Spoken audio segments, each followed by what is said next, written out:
dis-moi rek FDR papa yi mu teg. balaa bi laa sentir rek ci émission bi. ma xam ne waaw parce que déglu woo. FDR très rapidement plan bi ñu teg ak sàkkuteef gi nga xamante ne nii ñu ngi koy sàkku concernant les manifestations massives ak kàddu yi nga xamante ni yëkkati nañ ko ci respect du calendrier électoral ak droit aux acteurs politiques yëpp. waaw xam nga FDR ci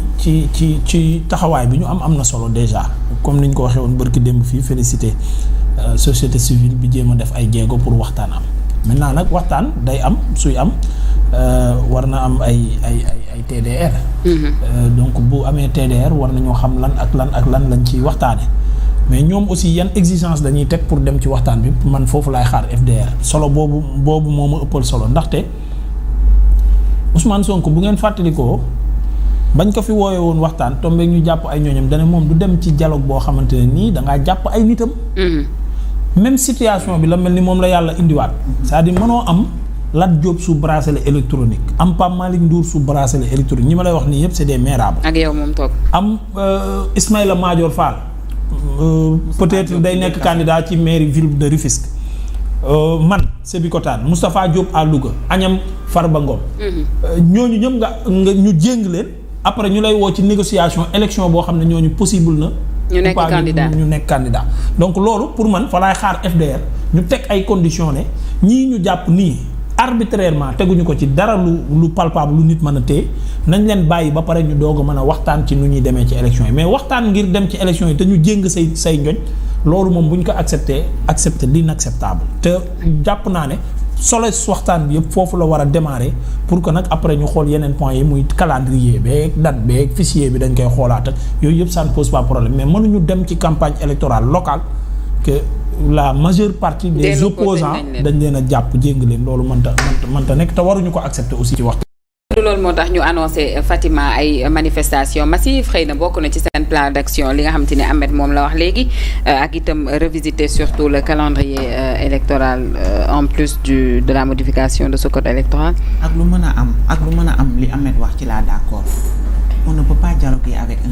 un ennemi mooy ki nga xamante ni dafa jël say ñoon yëpp ñii mu ngi leen def ci kaso bi ñii tëj na leen ba xam ne pexe amatul mu génnee leen restreindre seen ay liberté ku ci nekk mu ne la sa kër ngay yem ak ñu génn takkal la sa bracelet électronique su ma waxee loolu Pape Malick Ndour laay wax Lat Diop laay wax ak ñeneen ñi nga xam ne jamono ji ñu ngi leen téye ci biir kaso yi ba pare nga ne yow da ngay dem waxtaan boo demee lay wax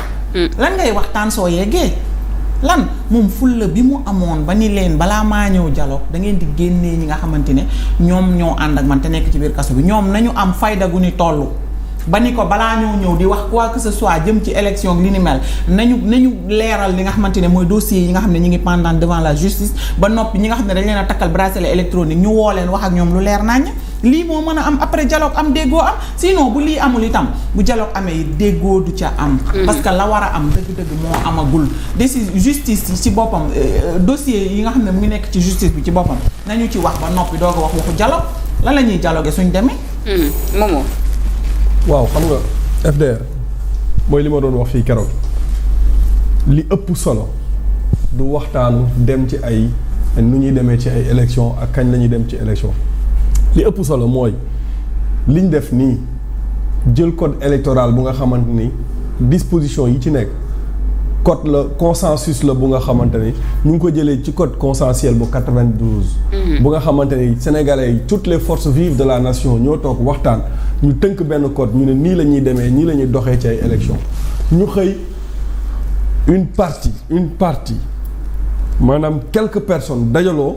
tëju ci benn néeg ci benn salle wax ne disposition bi dañ koy dindi bii dañ koy changer lii dañ koy génnee pour permettre benn nit mu mën a bokk ci ay élections te amul benn waxtaan ñu xëy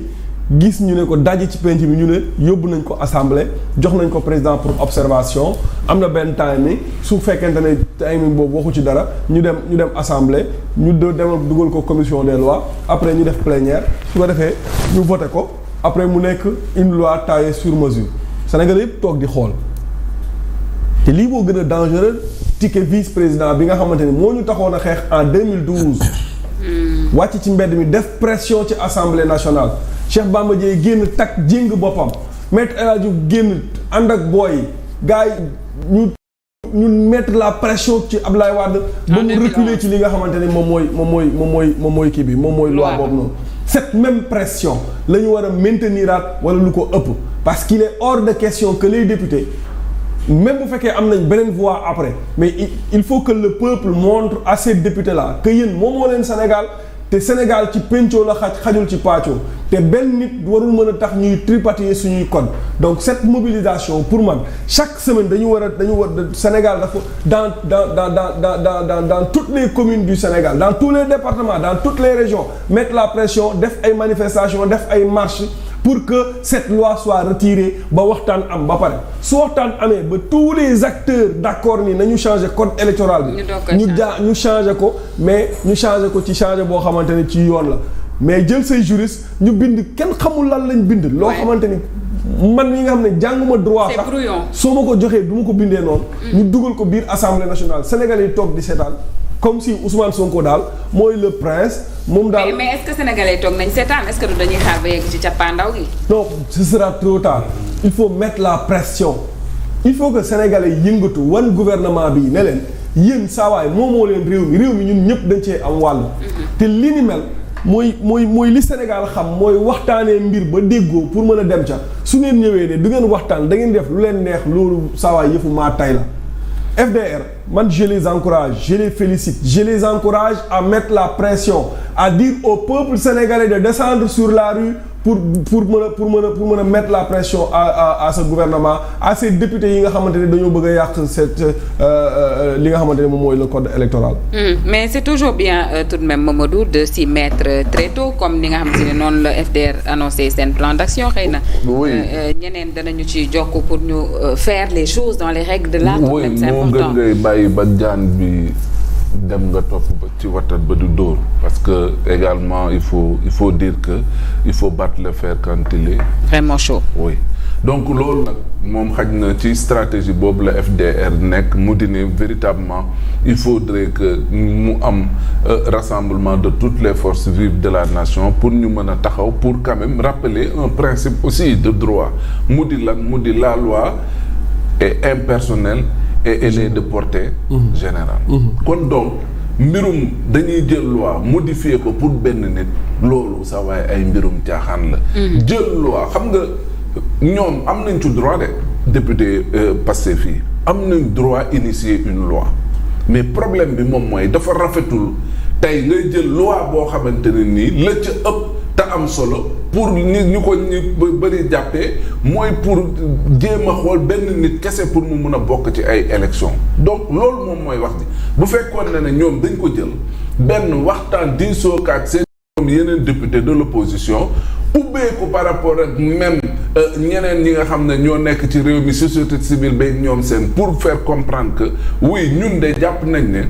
nit de waruñu ko condamner ci diffamation rek tax warul mun a bokk élection wala nit de waruñu ko téye rek parce que daf na benn infraction bu mineure que warul mun a bokk ci ay élection war nañ mun a jox la chance à tout un chacun de pouvoir participer à une élection loolu xam nga boo ko waxee sax neex na dégg ci xel mais munoo leen démarche boo xamante ne nii non seulement unilatérale solitaire ba pare beneen bi mooy dafa c'est inélégant en réalité léegi nag li war moom mooy yéen am ngeen tuggul guy gi def loolu noonu mais à côté aussi n'oubliez pas que am na ñu fi nekk ñoo xamante ni quand il faut dire oui ils le diront mais quand il s'agira de dire non mais dinañ taxaw dafa jàkkaarloo ak yéen et jàpp naa ne loolu mooy li nga xam ne moom moo am solo et mooy stratégie bi nga xam ne tey moom nañuy lal tey jii nii mu di comment faire pour fédérer toutes les forces vives de la nation autour de peut-être ay comme tu dis ay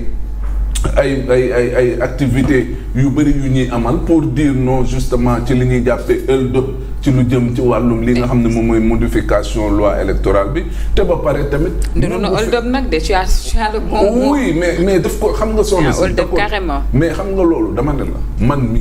tey buñ ma laa doon sama bëgg-bëgg. man Ousmane bokk élection man moo ma gën a. ñëpp bokk.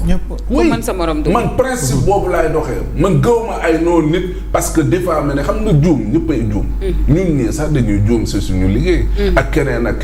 mais wax ji monte ne élection ñi bëgg a bokk ñëpp jox leen chance. ñu dem élection. juum te nangu ne daa juum nag neexut a baal. loolu moom mooy dëgg. non xam nga man. boo juumee nangu. garaaw non man nekkuma ci loolu non je dis man mbirum diffamation laa def. non il parle dans le cadre général. Fall da nga may dégloo pare. man waxuma la ku dul wax dëgg di fenkat j'ai pas dit ça. j'ai dit nit bu juumee war nañ ko mën a nangu.